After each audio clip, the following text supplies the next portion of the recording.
cold, piercing eyes stared directly into the camera, framed by a face covered in tattoos and scars. That was the moment Nikko Jenkins became a terrifying symbol on social media. But few knew that behind those viral videos was the story of a brutal serial killer. Nikko Jenkins, who claimed to be the earthly vessel of the serpent god Apophis from Egyptian mythology, went on a killing spree less than 3 weeks after being released from prison. In just a short span of time, he took the lives of 4 complete strangers, leaving behind haunting questions about the thin line between madness and calculated evil. Was he truly driven by sinister voices, or was it all part of a manipulative act to escape justice? In today's video, we will uncover the chaotic life of Nikko Jenkins. From a child raised in a family of criminals to the serial killer who terrified America. To understand how it all unfolded, we have to rewind to August 30th, 2013, when 26-year-old Nikko Jenkins was arrested. The reason? A string of violent threats he had been making. Jenkins openly declared he would harm anyone: family members, total strangers, even businesses and organizations. When investigators reviewed his file, they quickly realized Jenkins was no stranger to the law. In fact, he had just been released from prison 3 weeks earlier. Normally, people re-entering society after long sentences face difficulties, mainly due to lack of support.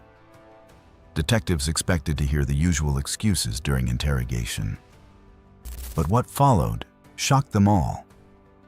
Instead of showing remorse, Jenkins boldly declared that he was a genuine danger to society. He insisted he would continue his violent acts if commanded by the god Apophis. The investigators, stunned and confused, immediately asked, "Who is Apophis?" With a cold stare and unnerving calm, Jenkins explained that Apophis was a serpent deity in Egyptian mythology. He claimed his crimes were not impulsive acts, but direct orders from these gods, especially Apophis.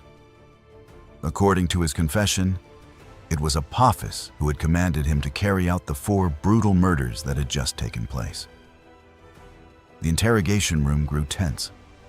Detectives demanded he recount everything in detail. Jenkins looked around and delivered a chilling warning. "Be prepared. This is going to be a very long night." And he was right. The questioning dragged on for more than 8 hours, filled with disturbing confessions that haunted everyone present. Nikko Allen Jenkins was born on September 16, 1986, in Colorado, United States. His childhood was nothing short of grim, marked by violence and the heavy influence of a deeply criminal family background.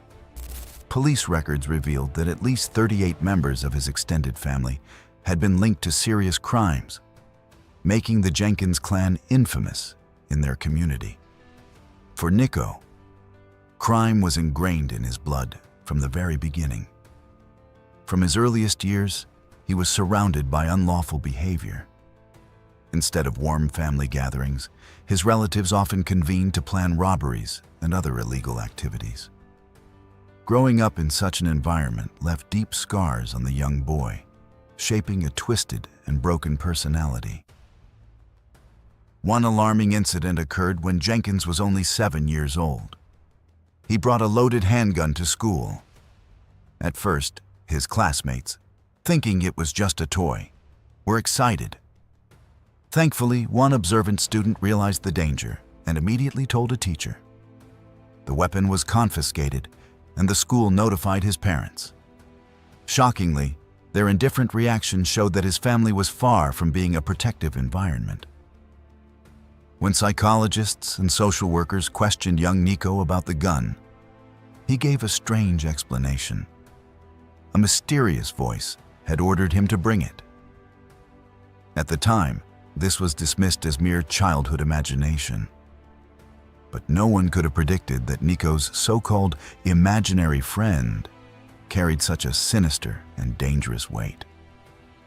As a teenager, Jenkins grew increasingly reckless and uncontrollable. He often got into violent fights, leading to repeated stays in juvenile detention centers. By the age of 13, he already had a lengthy record with local authorities. He even boasted about having supernatural protection that allowed him to escape consequences. But his luck did not last. At age 15, Jenkins attempted to carjack a woman. When she resisted, he pulled out a gun, stole the vehicle, and fled. Though it wasn't his first robbery, this time police quickly caught him. After trial, he was sentenced to 18 years in prison at just 16 years old.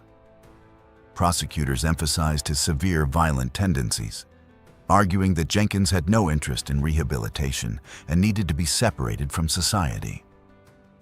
During his prison sentence, Jenkins showed no signs of remorse. He continued to speak about the mysterious voices that haunted him, though most people dismissed his words. Except for Kirana Charda Jenkins, later known as Salandra, a female inmate who briefly became his wife. She was the only one who listened to and entertained his bizarre thoughts. But the marriage ended as quickly as it began. When she learned that Nikko Jenkins would be released after serving just half of his 18-year sentence, Salandra warned that it was a grave mistake. She believed Jenkins suffered from severe, untreated mental illness. Still, many dismissed her concerns, convinced that more than a decade behind bars would have changed him. On July 30, 2013, Jenkins officially walked free. Salandra shook her head in despair, sensing something terrible was about to happen. And her fears came true. In the early hours of August 11, 2013, around 5 a.m., a police officer on routine patrol discovered a white Ford pickup truck parked suspiciously near a public swimming pool. At first, he thought the occupants had simply fallen asleep after a night of partying. But after knocking several times without a response, he grew uneasy. Looking closer, he was horrified to find two men dead inside. Both had been shot in the head, execution style. Investigators later identified the victims as Jorge Cajiga Ruiz and Juan Uribe Pena, and noted that several of their personal belongings had been stolen. Just over a week later, on the morning of August 19th, another body was found. Curtis Bradford, a man with a criminal past who had recently been released from prison, was discovered face down with 2 gunshot wounds to the back. At first, authorities assumed it was a gang-related execution. But the killings didn't stop there. Only 2 days later, in the early morning of August 21st, Andrea Kruger, a 33-year-old waitress and mother of 3, was brutally murdered after finishing her late-night shift. Around 2 a.m. while she was driving home, she was ambushed and shot multiple times. By 2:15 a.m., police had arrived at the scene. Her lifeless body was found on the road. Hours later, her SUV was discovered nearly 20 kilometers away, set on fire in a failed attempt to destroy evidence. At that point, investigators had not yet connected the 4 murders, believing them to be isolated cases. Everything changed once Nikko Jenkins entered the interrogation room and chillingly detailed his violent spree. He confessed to all 4 murders before suddenly breaking down in tears. He claimed to suffer from schizophrenia, bipolar disorder, and obsessive-compulsive disorder. Even more disturbingly, he said the strange voices that haunted him as a child had never gone away. Although his confession was detailed, detectives remained cautious, questioning whether his claims were genuine or manipulative. Still, Jenkins was arrested, returning to a cell less than a month after his release. But he wasn't done. On November 3, 2013, Jenkins filed a lawsuit in federal court accusing the state of Nebraska of irresponsibility for releasing him. He argued that despite warnings about his unstable mental condition and risk of violence, officials had forced him out of prison early. he demanded $24.5 million in compensation. In his filing, Jenkins made a chilling statement. He declared himself the protector of the serpent god Apophis's kingdom and warned he was prepared to use violence to defend it. The reappearance of Apophis's name only deepened doubts about his sanity. Faced with his disturbing behavior, the judge ordered a psychiatric evaluation. But the results were surprising. Experts concluded that Jenkins did not suffer from a true mental illness. Instead, he was diagnosed with antisocial personality disorder. According to their findings, Jenkins had been faking psychotic symptoms to mask his true, dangerous nature. With this conclusion, the court ruled that Jenkins was mentally competent to stand trial. Jenkins chose to represent himself, with limited assistance from standby attorneys. Throughout the proceedings, he displayed bizarre outbursts, shouting, laughing inappropriately, and muttering incoherent phrases. His behavior stood in stark contrast to the solid evidence prosecutors presented linking him to the murders. Investigators also discovered that Jenkins's own mother had provided false information to police and had even purchased ammunition for him. However, she was not prosecuted for buying the gasoline Jenkins later used to burn Andrea Kruger's car, as authorities believed she did not know its intended purpose. As the investigation expanded, disturbing details emerged about the role of Jenkins's relatives. His sisters had lured two of the victims, Juan Uribe Pena and Jorge Cajiga Ruiz, to a secluded location with promises of a sexual encounter. Once the men arrived, Jenkins ambushed and executed them. One of his sisters also played a part in the murder of Curtis Bradford. What made this especially shocking was that Curtis had been a close friend of Jenkins during their time in prison. Just days before his death, Bradford had even posted a photo on social media celebrating their friendship. Unaware that Jenkins would soon betray him, the investigation further revealed that Jenkins's uncle had assisted him in stealing Andrea Kruger's vehicle after her murder. Since he had not participated directly in the killing, the uncle received a significantly lighter sentence and was eventually released in 2020. For Nikko Jenkins, however, the outcome would be very different. One chilling detail stood out. Although nearly his entire family had been entangled in his crimes, the one who eventually exposed the truth was not Nikko himself. It was one of his sisters, hoping for leniency, who confessed everything to police. Jenkins, meanwhile, remained silent, except for repeatedly invoking the mysterious name Apophis. So, who was Apophis, the figure Jenkins obsessively referred to?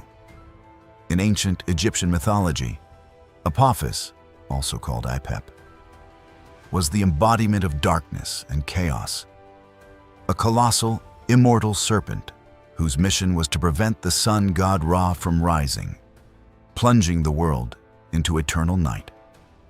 Apophis used every form of trickery and violence to wage war against the forces of light.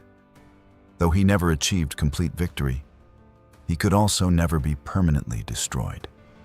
The ancient Egyptians believed that good could not exist without evil, and Apophis represented the eternal threat that had to be fought back each day. They saw the crimson hues of the sunrise as the wounds inflicted on Apophis, and solar eclipses as moments when the dark god attempted to consume the sun. Nikko Jenkins embraced Apophis as his personal deity, covering his face with hieroglyphic tattoos to demonstrate his devotion. He even attempted to tattoo 666 on his face, but because he did it in front of a mirror, the numbers came out backward. At one point, he used a smuggled razor blade in prison to carve a swastika into his forehead. His self-mutilation escalated in 2015, when he notoriously attempted to carve his own genitals into the shape of a serpent, requiring emergency surgery and 27 stitches. The origins of Jenkins's fanatical obsession with Apophis remain a mystery. but it became the defining symbol of his twisted identity. Thank you for watching today's case. What do you think about Nikko Jenkins and the terrifying path that led to his crimes? Share your thoughts in the comments below. If you found this video insightful, don't forget to subscribe to the channel and turn on notifications so you won't miss our next story. We'll be back soon with another true crime documentary. Until then, stay safe, and we'll see you in the next episode.